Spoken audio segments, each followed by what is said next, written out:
Welcome back to Novel Nomad and welcome back to my very first Top 5 Wednesday of 2018. At least I think it is. No, it is. It totally is.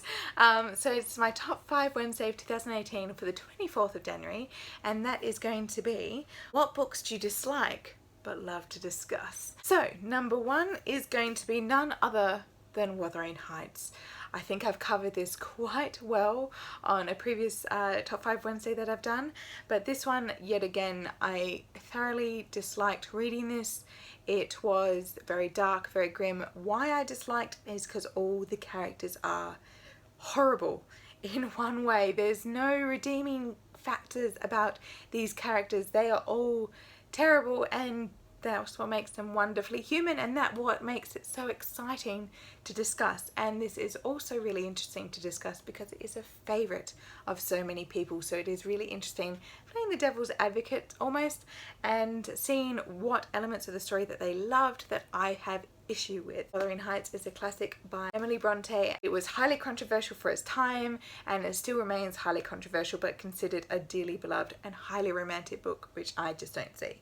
But I still keep it because I love to discuss this book. It is really thoroughly interesting. Discuss it with other people who love it. Next we have one that I do not own, and that is Bridget Jones' Diary by Helen Fielding. This one we read for book club, and funny enough, all the people who did read it when they were in their teens and remember loving it, when they reread it in their early to mid-20s, they disliked it thoroughly. I never unfortunately had that experience. I read it in my mid-20s and I disliked it thoroughly. I think with this one, I really disliked the character of Bridget. I didn't associate her at all. It wasn't a disconnect from, I suppose, because it was written in the 90s for a 90s woman. It was almost that it would be better if I read her as a teenager when you are going through a period of change and you're trying to discover yourself. But for me, Bridget as a woman of 30 going through the same time as a teenager, yes, we all change, but also we come to understand ourselves a little more every year, I find. So that had this huge disconnect for me and I just didn't really get it. So that's what I found problematic, but I absolutely love discussing that, because why do you find a classic that is considered a modern classic, especially like rom-com, something that was so huge for its time, why is it thoroughly disliked by the book club, and why did we all have different problems with it? So that was what I found really interesting and very interesting to discuss within a book club setting. Book number 3 is going to be The Big Sleep by Raymond Chandler. I read this because I definitely fell in love with crime books again, and I wanted to really discover the golden age crime. Agatha Christie, Raymond Chandler is the kind of gritty detective, the very first one of those. So I wanted to discover what made those stories so great and carry on the passion for crime novels into the modern era. And unfortunately I had huge problems when reading The Big Sleep. Treatment of women, obviously, of its time. The character almost made no sense. The plot was one of those almost Sherlockian things where it's kind of discovered on the side. Like, it didn't really have the plot development that obviously is more refined now in the more modern crime novels. So I had big issues reading that book, but I love discussing it because it did bring up so many issues of women's place and how women were treated back in the 1930s and how that was considered as acceptable. And so that's what I found thoroughly fascinating in reading The Big Sleep. One thing I will say for The Big Sleep, it is beautifully written at times. The lush descriptions just are astounding. I think I felt quite ill at one point when I was reading about him going into a conservatory and how the plants and the humidity was almost replicating like rotting meat, and it was absolutely beautifully written, but I just could not stand the rest of it. But I have great discussions, so it's always wonderful fodder for talk.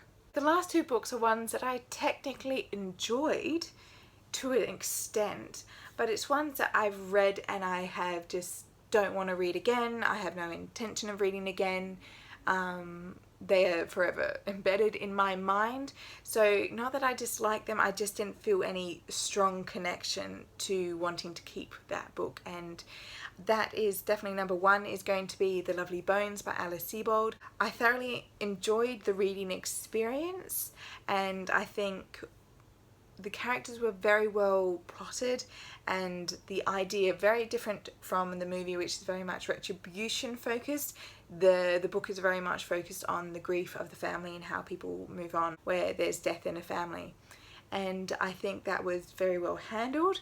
However, there was just a extreme disconnect, so I think in that way it was almost not something that I loved. I felt apathetic for it, so that's why I don't have it with me anymore. But I did enjoy the reading experience, and I did enjoy the themes and elements in which I can discuss about it afterwards. And the final book on this list, and very similar to The Lovely Bones, is going to be We Need to Talk About Kevin by Lionel Shriver.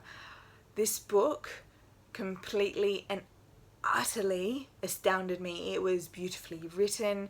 The suspense, the thriller elements of the book were wonderful.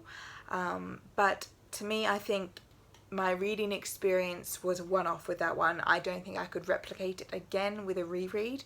Once again, I felt quite neutral towards the book. Like, I thoroughly enjoyed the elements and how I could discuss the book further, but it wasn't something that truly passionately stayed with me. So I'm not sure where I stand on that one. It was wonderfully written. I haven't seen the movie though. That might be something that might spark the interest again. But yes, it was another one that I felt more neutral towards, rather than a passionate love for how well this book was written or presented. So they are my top 5 books that I disliked but love to talk about. And let me know the book down below that you really, really, really disliked, but it has so much like room for talk and discussion.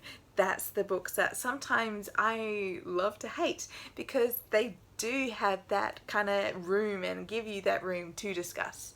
So see you all next time. Happy reading. Bye.